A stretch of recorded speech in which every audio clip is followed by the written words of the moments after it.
Take a moment to organize yourself, your body, your spine, your inner rhythm. Take a moment to come into sync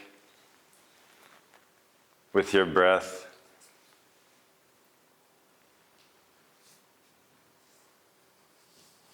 Take a moment to sharpen your mind. Fix on one point instead of jumping around here and there.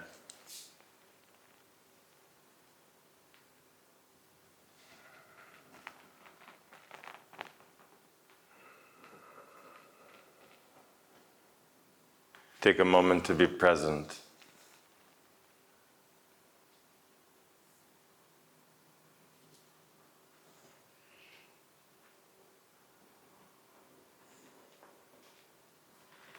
In order to be present, you must be in a state of not knowing.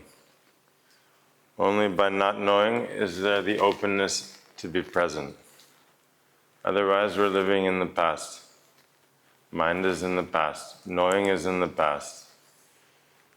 But the present moment is unknown. So all the thinking is in the past. The future is in the past. Our idea of the future is just based on calculations of the past. So mind is always in the past or future. Impossible for mind to be in the present moment.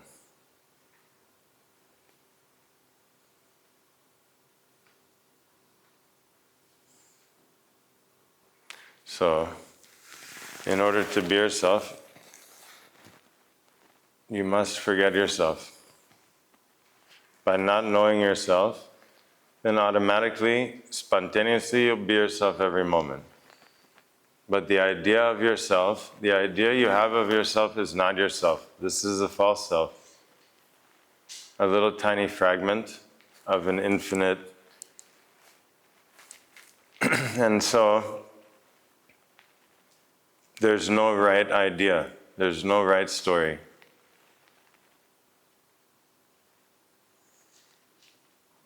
There's no word or answer or anything. So then you're free to be yourself.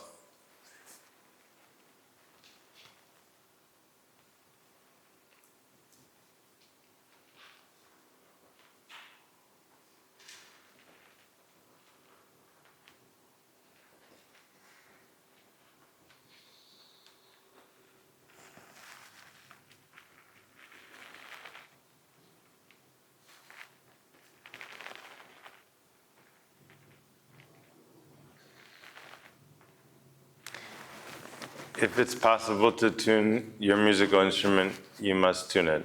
No question. If you can tune the instrument, you have to tune it. It's a responsibility. To not tune it would be crazy. If it's possible. If it's impossible, if it's not possible to tune the instrument, then it's no problem. Not my problem. So, if we can tune our bodies, hearts, and minds, if we can clean, for sure, if we can clean our clothes, we have to clean them. We can brush our teeth, we should brush them. But what about cleaning our hearts and minds? If it's possible, for sure, it's a good idea, because that could affect our quality of life. In the same way, if you can warm up before you play, it's a good idea. Always a good idea to warm up before you play. All the good sports players are warming up every time. So if we warm up before being ourselves, before playing the song that is ourself, the dance, if we take a little time each morning to warm up, it could make things flow better. It's possible. Maybe it doesn't, but we have to check and see. Because for sure it works with sports, it works in the arts.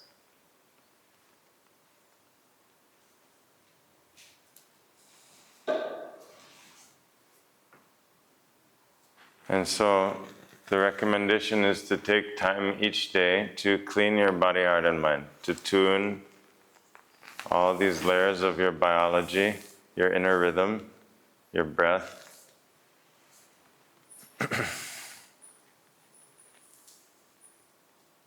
And then see how that affects your daily life, like an experiment, like a scientist.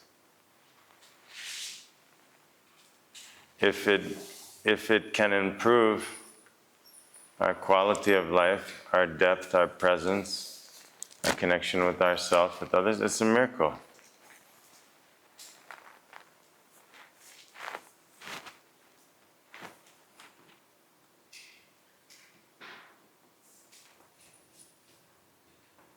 And so, not practicing with the goal of achieving something, like getting a black belt or getting the next belt and getting more. We don't need any more to prove anything more, any complicated tricks. What we need is to establish that deep rhythm of peace and presence and aliveness in your cells, in your blood, in your organs, in your heart, in your mind. The same that we can take care of our hair and our face, and our skin looks very nice in our hair, then we can do the same for our inner world. We can nurture, nourish these other layers of ourself.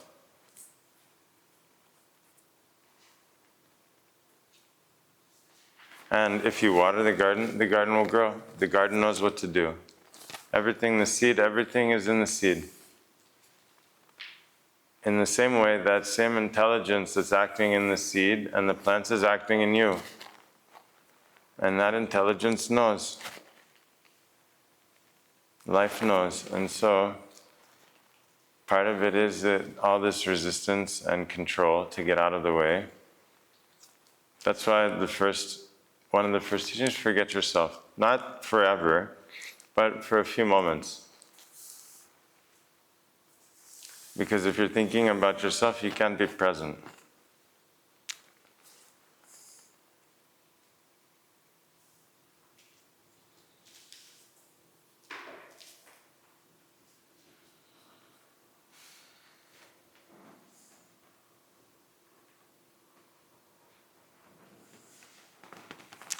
In the book, you have words on the page.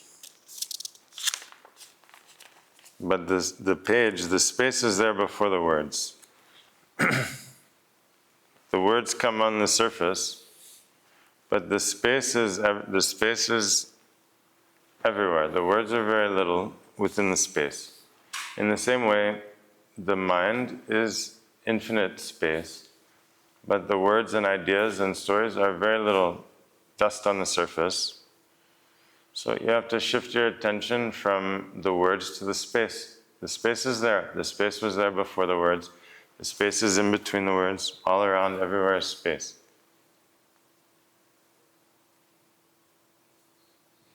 So shift your focus from the objects to the space. From the thought, the words, the idea to the space.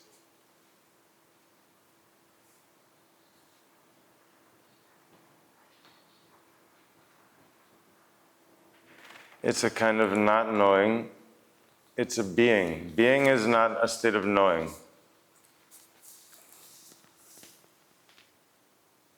It's like an activation, a tuning, a receptivity.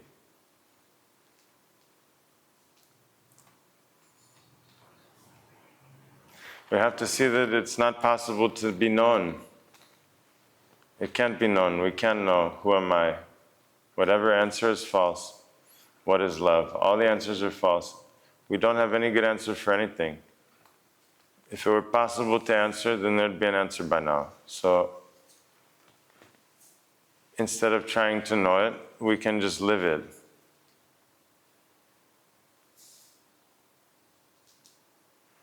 This is why we stress the shift from thinking to awareness, presence. a deeper listening, a receptivity, and openness.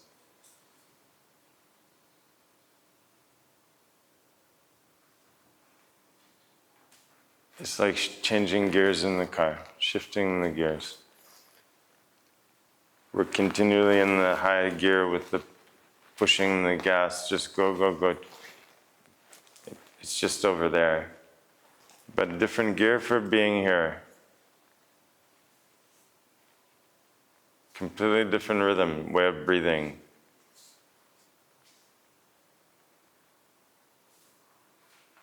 So the recommendation is to establish a foundation of presence. It doesn't have to be 24 hours a day. Shouldn't be 24 hours a day. But a few minutes, maybe a half hour, an hour to be present. That foundation of presence will infuse every aspect of your life. Better sleep, better eating, better relationship with yourself and others, more creative, more alive. This is the root. If we're disconnected from the source, then no matter what we have, it will never be enough. It's never been enough. The rich people have enough. The beautiful people, are they beautiful enough? The powerful people, are they powerful enough? The famous people, famous enough? It's never, who has had enough? If it was possible, there'd be someone who had enough. So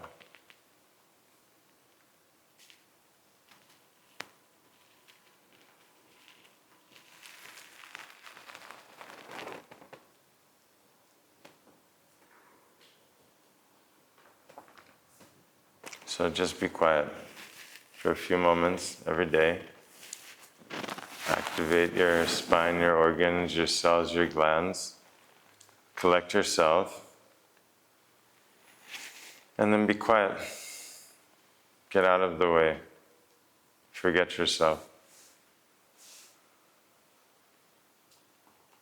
It's not like, oh, now I'm meditating, I gotta do this, so I'm gonna do it good. Oh no, this is not a good one. Oh no, here comes the thought, oh my God. It's not like that at all. The I is always a problem.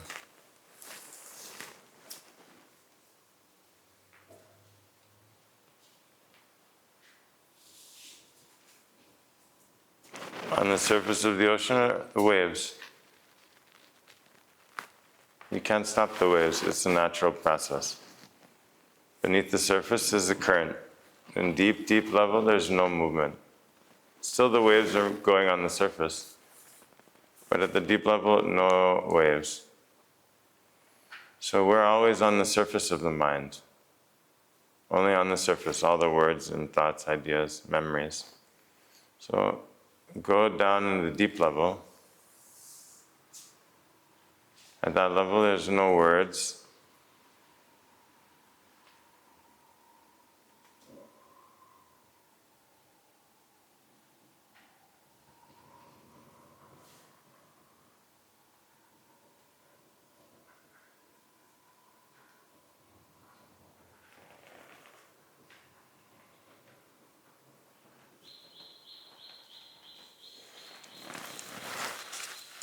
Question 1. How do you surrender to God? If things don't happen the way you want it to happen, then how should you respond to the situation? And how do you continue living with a positive mindset?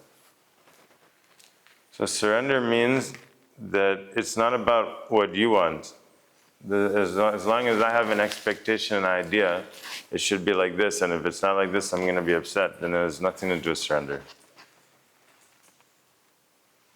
And if it's not like I want it, then I'm going to be negative. No. Surrender is whatever comes is perfect for me. Whatever comes is what's needed. I don't know what's needed. I don't know what vitamin, what minerals I need. I don't know. So the surrender, first, what is God? The mystics say that God is the earth, the air, the fire, the trees, the ants, the space, the colors, the light, the planets, and the molecules and atoms, and the space which contains all of that. God is all of that and beyond, and in everything and everywhere. So we can just surrender to life. When we surrender to life, we understand that I don't have a life. It's not my life. Life has a me. No, life is expressing itself as a me in this time and space continuum for a temporary moment. It's not my life. Nothing is mine. Nothing at all. But I have my ideas, my memory, my thoughts, my past. Everything is trapped in my mind. My idea of the past is not the past. My idea of the past is a tiny little fragment of a little thing that I saw that's been twisted and morphed into some stories that continually change. But my idea of the past is not the past, does not equal the past, which is everything that's ever happened everywhere at the micro, macro level. The past is everything everywhere. My idea of the past is not the past, and no one else, even someone living with me, doesn't share my idea of the past. Same with the future. My idea of the future is my own creation. It's not the future. And so we're all stuck in a story that we're creating. So we have to drop the story in order to surrender. But it's almost impossible. That's why they say drop the I. Forget yourself. We're on the center stage, and it's so important. What's going to happen? What about me? But when we see that it's really, we're just like a leaf on the tree of life, right? It's not about me. As long as we're so focused on ourselves, then it's always going to be uncomfortable. So surrender is shifting the focus from me to life. And in life, there's a whole forest. It's a whole collectivity. The positive mindset has to be, you have to say, no matter what, I have a positive mindset. It can't be based on something. If it's based on thing, then we're always, what about this or that? No, you have to smile for no reason. To laugh for no reason, like a child. Otherwise it becomes, it's that if I get what I want, I'm happy if I get what I want. But happiness is not, getting what you want is just intoxication, is just like eating sugar, and you feel excited and happy. That's not happiness. Happiness is this peace of not needing anything. When you're already full, nothing is missing. The feeling nothing is missing. Then this is not like a big spike and like a jolt of energy. It's a deep peace and this is the happiness. And so we have to choose to cultivate that relationship with life, but not based on any outcome. Like the sun, they say the sun is shining on everyone, the good and bad, everyone, everything, without judging. So if we're judging, then no happiness, no peace. So surrender.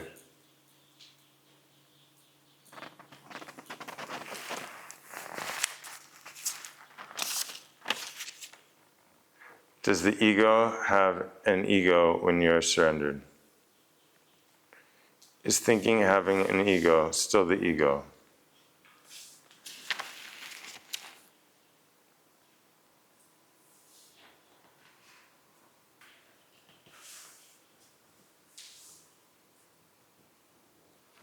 So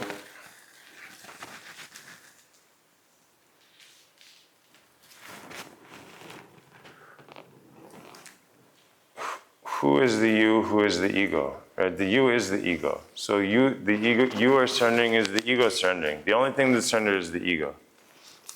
The ego is the separation.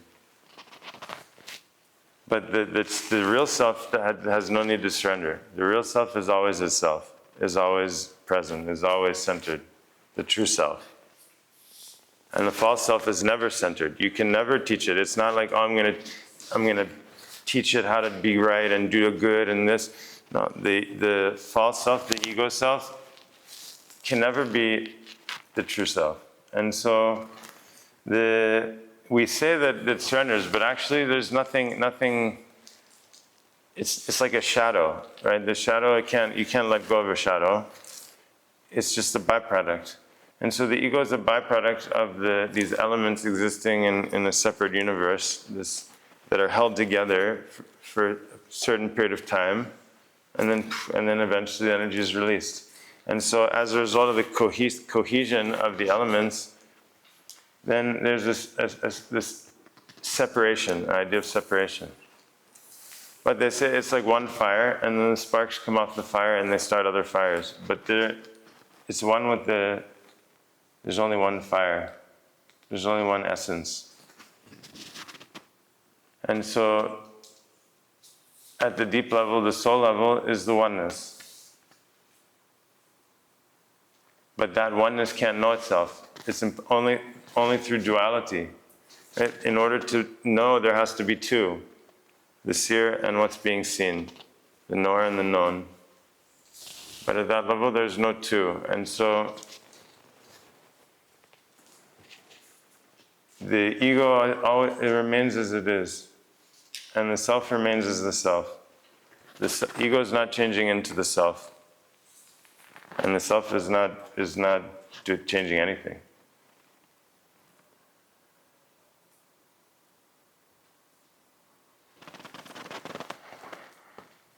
If you think you have an ego, you have an ego. But don't think. For a moment, don't think.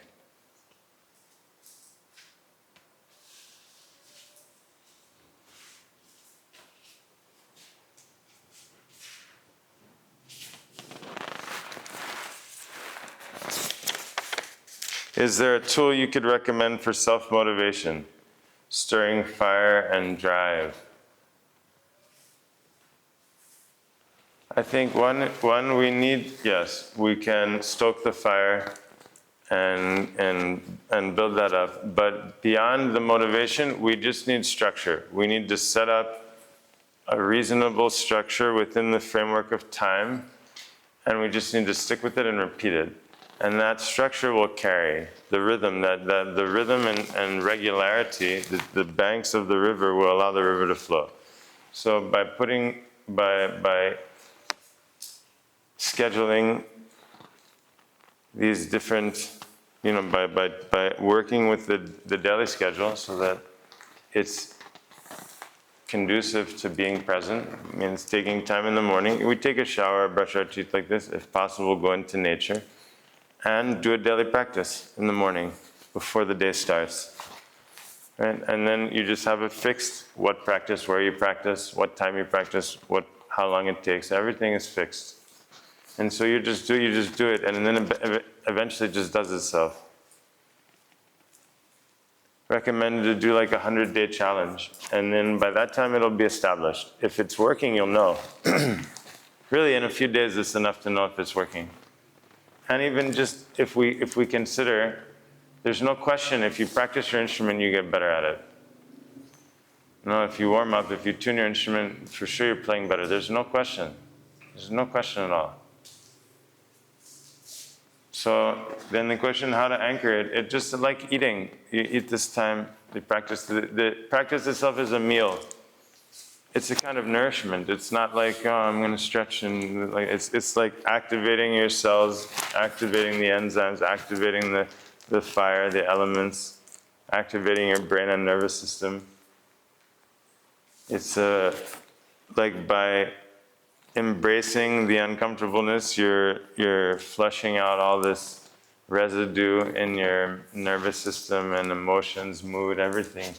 It's a very deep level of inner cleansing, and so beyond the motivation aspect, it just has to become like it's just like a commitment, agreement. Okay, I'm going to do this. 100 days I'm going to do every day. I know I have this much time. I have half hour, I have 40 minutes at this time, and boom, you just check it off.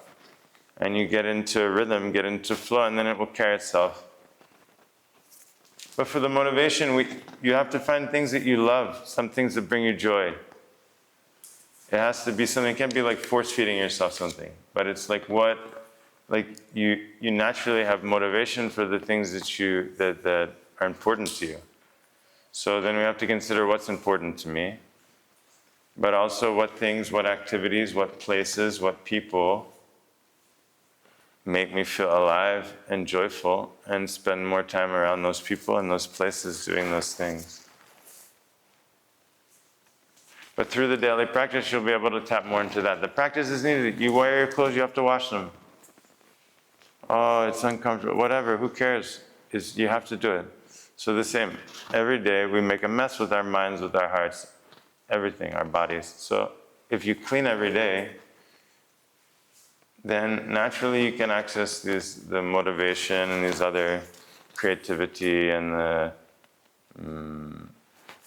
energy, power. How to detach from desired outcomes and expectations of people.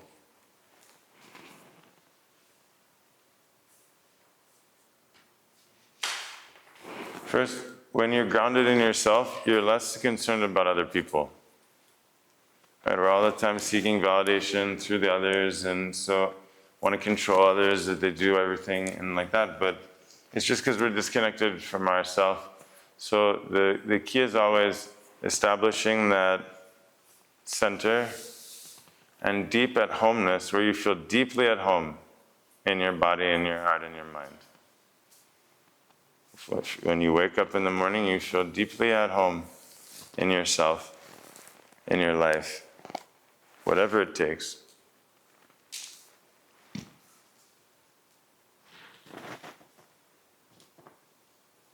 Then you don't have to detach. It detaches itself. There's nothing to detach. You have to be attached to your essence. You have to be attached to your true self. You have to be attached to establishing the rhythm of peace. When you're attached with that, then automatically the other things that aren't important fall away. We have to focus on what we want, not what we don't want. Joel, can you tell us more about your journey? Lessons, insights, experiences, inspirations.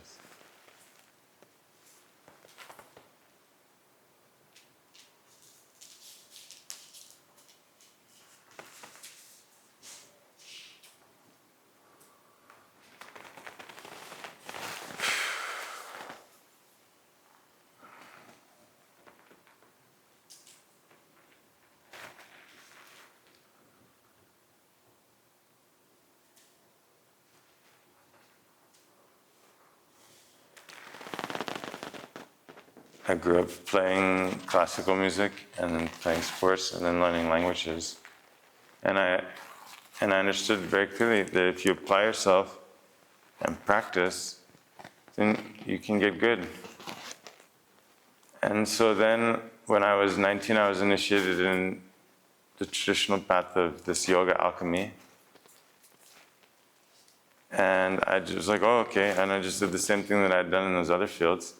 And within a period of weeks, it was like a very radical, mystical awakenings that went on for, 25 years. And since that time, it's just like infinite. Every day, I'm having hundreds of life-changing revelations and experiences and realizations, and it's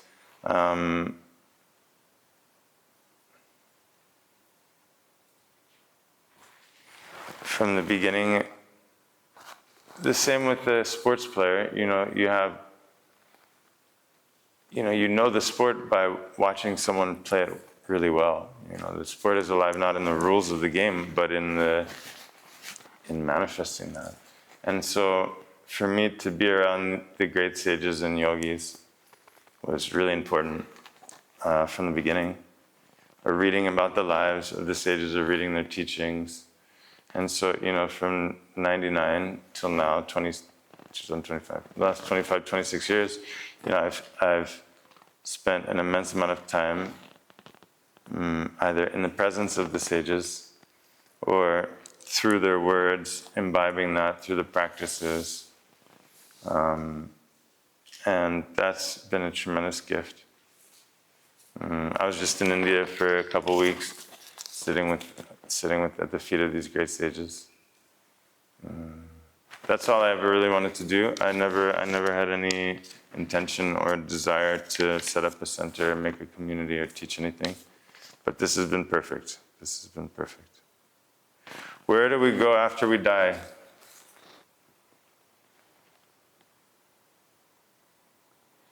Yeah. Where are we now? Where do we go when we sleep? We don't know where we are now, but we want to be distracted with questions about later. We have to deal with now. This is always the answer, is that first let's deal with now.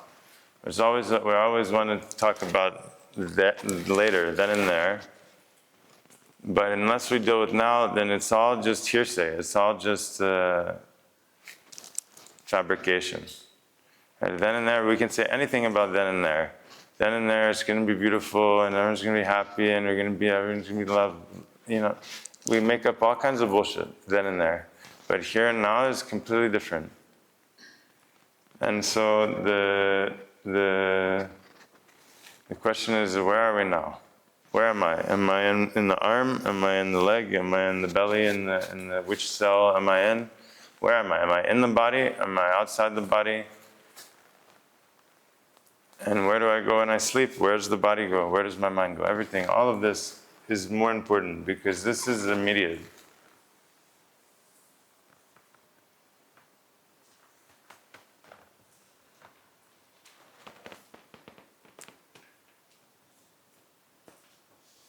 That said, there are many traditions, including the Espiritismo in Brazil, is very big, where they have mediums who are communicating with what's this kind of the afterlife and the transition to other planes, where we go through different kind of learning or cleaning and have different experiences, etc., before being born in a different kind of space-time continuum.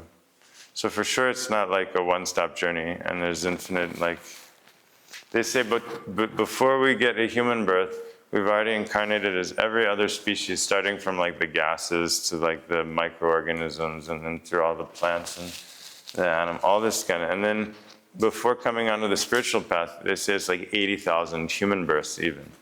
So we're talking a massive amount of reincarnation here. It's not like I was born a couple hundred years ago or something. It's just a continual like that. And so the gross body is dissolved, but the subtle body, which is made up of the thoughts and vibrations and all this kind of stuff, that keeps it some sort of subtle form. Which is why we suggest that doing the purification cleansing now every day. Don't wait until after you leave your body. Then it's very difficult. A lot of heavy, dense everything, almost impossible. But if you do every day, then you can be in that highest state now. How do we stop thinking of ourselves so much? It's a training, like training a dog. Really, our mind is like a spoiled, whiny brat child all the time complaining about this and that. And still we listen to it, give so much attention to it. So you have to learn to ignore your mind. Like you ignore the TV on in another language or something. Just ignore it. Not 24 hours a day, but just as an experiment for a minute, for a second, ignore your mind. We're all the time obsessed, what about this and that? So we have to train ourselves. It's just training. Also, by working with your breath, slow down your breathing, close your eyes, focus your attention up. All of this subtle mechanics allows us to suspend the habitual thinking rhythm.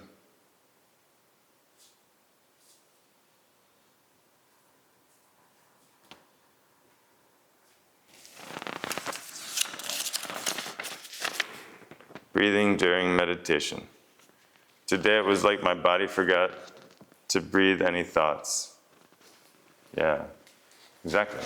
The breathless state. We have what's called the inner breathing. When the inner breathing, it's like the pressure, it's a complete shift in pressure, and then the breath is just turning inside. It's not coming in and out your nose. It becomes very faint. Then almost impossible for mind to function.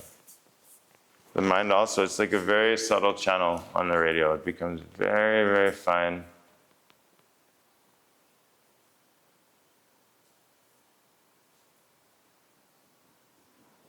Work with your breath, master your breath. This will help with everything. Sometimes people say, oh, I heard the breath is useful when I'm feeling anxious or having a panic attack. No, you have to establish that relationship continuously, and then it will come whenever it's needed. But you can't just start breathing when you don't feel good. You have to, again, make it part of your daily rhythm and habit, and then naturally it will support you. I have a hard time letting go images during meditation. Thoughts I can let go. Any recommendations of what to do with the images? Well, I mean, are the images still or moving? Do they have a frame? Is it black and white? Is it color? Can you focus on one part of the image and just go into that point like a laser? You have to play around with it a bit and see. It will fall away. It will follow everything. That's the good news is, it's like dribbling a basketball. At first it's like, it's bouncing all over. But if you pick up the freaking ball and just dribble it again and again every day, eventually it becomes very natural. You can dribble anywhere. So the same, at first it's difficult to drop the thoughts or drop the images. But if you persist, 100%, it will become very natural.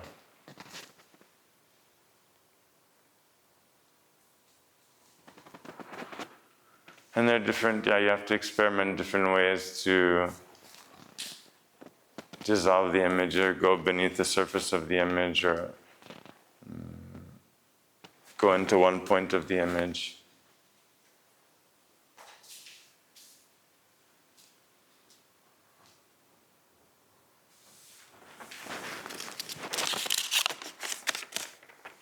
What drives you? How can one find their passion? So the life is driving everything. Life is driving all the plants and the flowers and the trees and the rivers is driven life. The life is burning in the fire. Life is dancing in me. Life is dancing in you. So to be connected with that aliveness and life, then this is the key. And the passion you find every moment. My passion is every moment, expressing itself every moment. My life purpose is every moment. It's not one moment. It's not one activity, one thing, one role. Every moment, because I am the purpose of life. I am living life's purpose. Life is expressing itself through me, so my experience is the purpose of life. It's not separate. It's not a separate thing. And so then we see, so every moment is my purpose. So every moment we can live passionately. Passionate means deeply, to be present, to be real, to be authentic.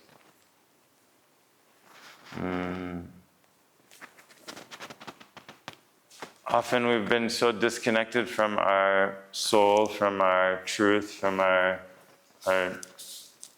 and forced into a rhythm that's essentially unhealthy, toxic. And so in this case, it's like somehow it feels the passion dies, creativity dies, the playfulness dies. But it's like the plant. You give a little water and it springs back to life immediately. It looks like a shriveled up plant, but you pour the water and it grows itself back immediately. So in order to cultivate this and that energy, we need to tune ourselves, come into alignment. And then the life will express itself. What is your purpose in life? And how did you get to where you are now? My purpose is each moment. Even beyond that, it's not even like, oh, my purpose is to sit here and talk. There are infinite layers, and I don't even need to know them. That's the beauty, is that I don't even need to know it, because I'm living it. I have no question about that. So even if I wanted to, I couldn't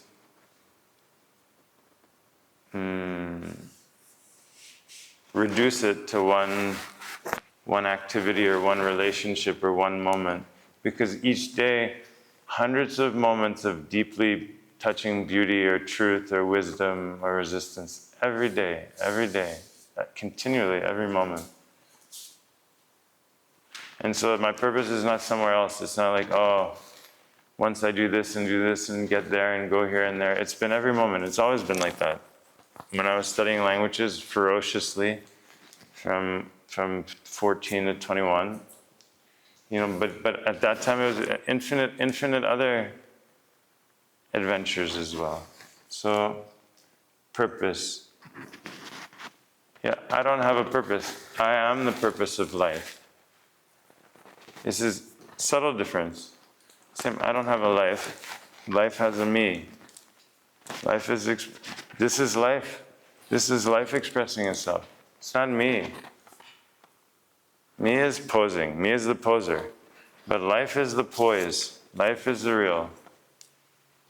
How can we create boundaries in a healthy way with others, with our mothers?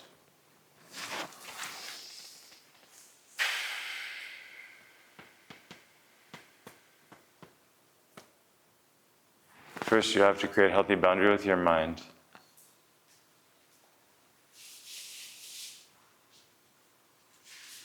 If you have a healthy boundary with your mind, then everyone is your mother.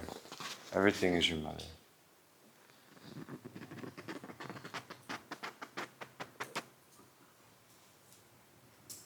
But the mother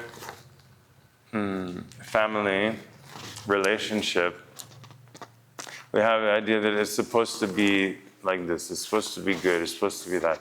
No, everything is there to trigger us, to push us forward on our journey. Everything is there for that.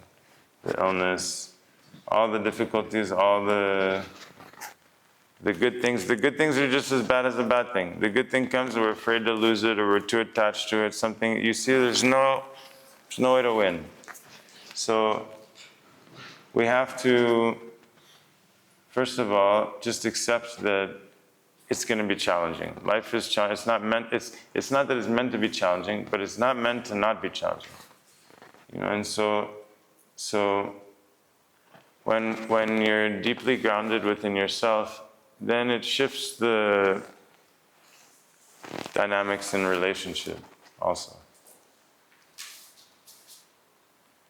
But we need healthy boundaries with our mind. We need healthy boundaries with ourself, with our phones, with one another.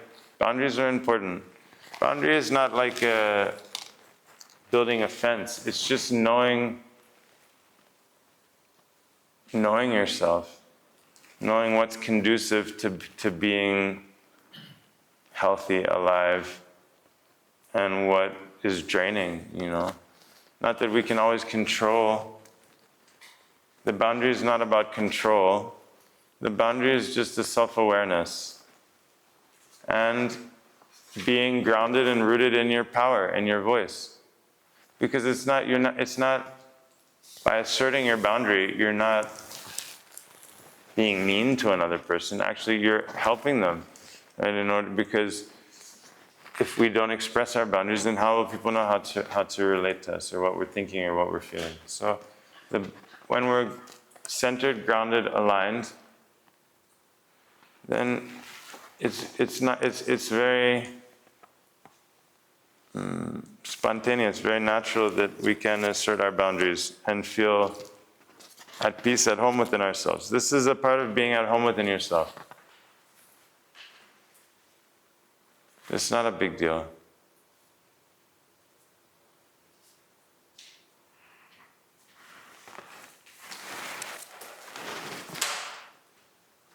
But in the meantime, enjoy the the friction. Enjoy it all. We have what to do. We have to enjoy it all. No, it's a moment and it's gone, everything. So otherwise we're waiting for that part to be over. We're always waiting for the next part. It's always there. We have to see very clearly. Here is radical. Here is amazing. Here is unbelievable. Unbelievable. But there is like a hoax. There is like a mirage. So at all costs, we have to enjoy the here. And in order to enjoy the here and now, we have to be in shape. If you're out of shape, right, someone invites you to the park to play a game of football and running around, and after a few minutes you get a cramp and you start wheezing and you fall over and you feel like you're going to die. And everyone else is running around and smiling. They're having a great time. Right? Same game, same time. Everything's the same. Only difference is you're out of shape. So if we're out of shape, physically, emotionally, mentally, then life becomes torture. Life is like a punishment, torture. But if we're in shape, then it's like an adventure, a game, a celebration. What is our purpose?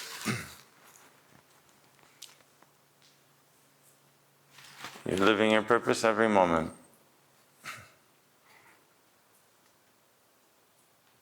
You cannot be living your purpose. Only when we're being fake and just we're acting to please others or prove something.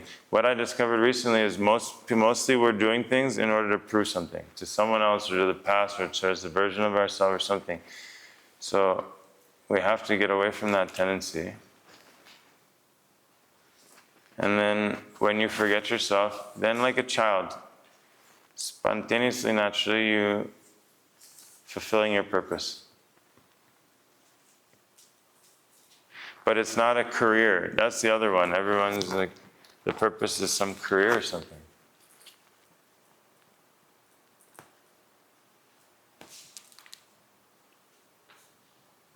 We can say the purpose is to be yourself, this is the best gift you can give to the universe, is to be yourself. Like each tree should be itself, each plant, each herb, each insect, each fish, for each one to be itself, himself, herself. Without knowing what it is, it can't be known. It's not an idea, it's not an obituary, it's not a story. It's like, oh, now I know myself. No, you can't know yourself. You can know yourself in being yourself, but it's not a words or category or an idea.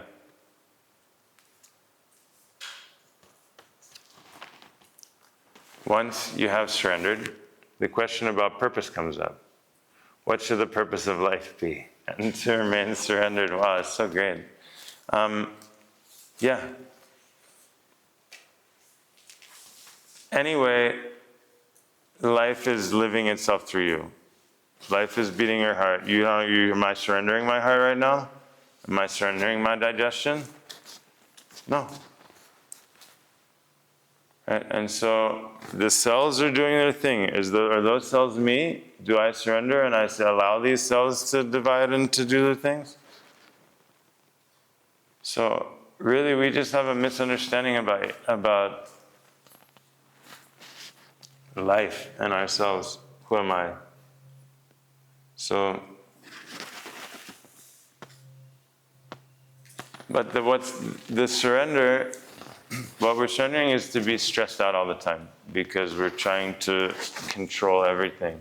And this is the only thing that gets surrendered. Life is being life at every level, the microcosm and the macrocosm. Doesn't matter what you think. The thought is nothing, Life is fully being itself. But what we can surrender is this tension, this frustration and tension of trying to be something, to be someone else, of trying to get there. And then we can play, we can dance, we can laugh.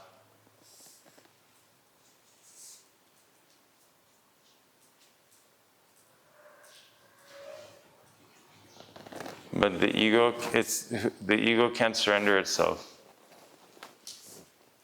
And the true self doesn't need to surrender anything. The true self is already fully 100% itself. So actually there's no need for surrender. It's just we have to understand properly. Last question. How can we integrate or live with others in our circle, family, friends, partners, with all the new practices we've learned when they're unaware? So this is just like gardening tips, right? You have a garden, someone gives you a garden, and you can choose to take care of it or not, right?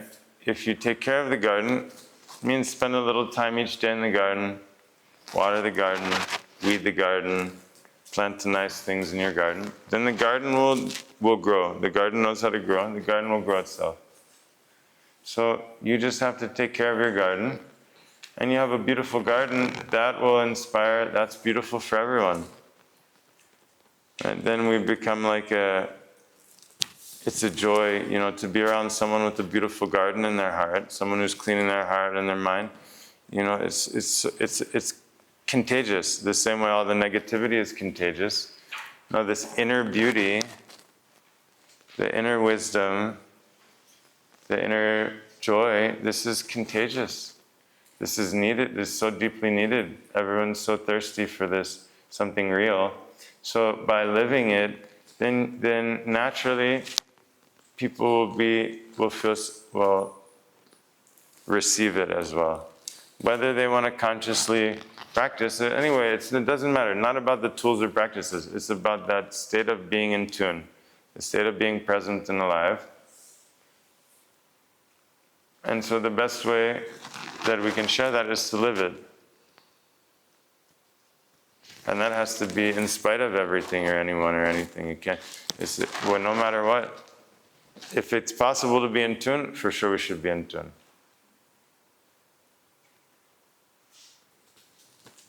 So then how to establish that? Anyway, it's a habit. Everything we do is a habit, like when you play a sport. And so through training, you can shift your habits. How you breathe, how you use your mind, how you sit, how you make yourself not good enough, living in the future. All these things, these are unchallenged habits. And so very easily, even easier than learning golfing. People spend so many hours training to hit the ball, and easier than learning golf, than tennis, easier than learning to play the violin. You can beautifully play yourself. You can beautifully be yourself without any question.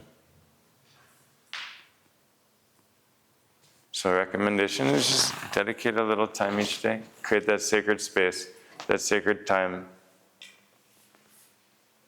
And then see if it works. If it works, super. It's a miracle. If it doesn't, then just throw it out with all the other junk. But it's possible. It seems reasonable. The idea that we don't feel so good, but if you wash your clothes and you put on fresh clothes, it feels good. So imagine you wash your mind, you wash your heart, you wash your body. That's reasonable. Also, if you train, then you can improve. If you warm up, then you play better. This is a reasonable extrapolation. And so then apply it in a fixed, regimented way every day. So it means every day, okay, I have to go to work at 7. So I get up at 6, quick shower. Then I have between 6:15 and 6:45. In 30 minutes, I can do 8 postures. Each one is 1 minute. Some have 2 sides, it's 2 minutes. I use the timer, boom, hold the posture, then in the stillness. And each time I'm challenging and I'm overcoming the challenge. Uncomfortable, but I keep my center. And I'm remembering how to be grounded, how to breathe, how to be in my spine, how to pay attention to sensation. I'm not doing yoga. There's no way just doing yoga.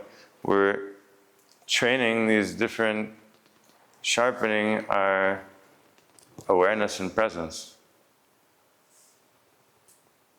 And then just do them, the same ones. Extra time, do extra, sure. No extra time, you do no matter what, you do the core practice. Then breathing, okay, put the timer, 1 minute, 1.5 minutes, breathing, breathing, breathing. And then meditation, okay, at first 12 minutes, fine, 12 minutes, put the timer off to the side. Later, 13 minutes, 15 minutes, like that, slowly building up, use the timer, and then boom, it's done, forget about it, drop it. And again, come back, like taking a shower. In the morning, you take a shower. This is a shower awakening your biology, your chemistry. Opening like you open the doors and windows and let the air in, let the sunlight in. You want to illuminate your heart, your mind. And then see. This is through personal experience, through self-experimentation, then we can know. Of course, the other practices like the food, spending time in nature, creative expression, community and connection with others, massage, acupuncture. This is an essential part of our diet. Steam, sauna, cold plunge, all this is also an essential part of life.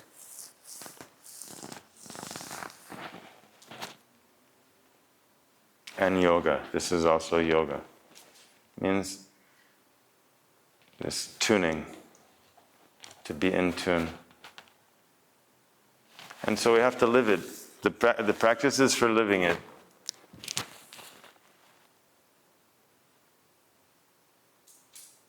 Yoga is a way of life,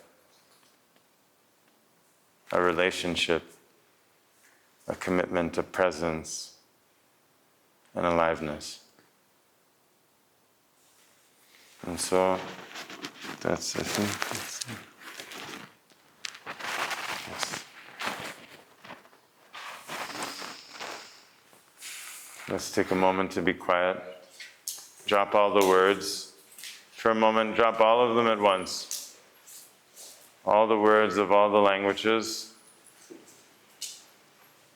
Sit up tall. Keep coming back to center.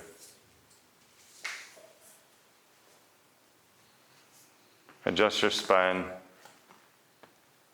Close your eyes, look up. And breathe slowly through your nose, inhaling and exhaling.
Inhale deeply.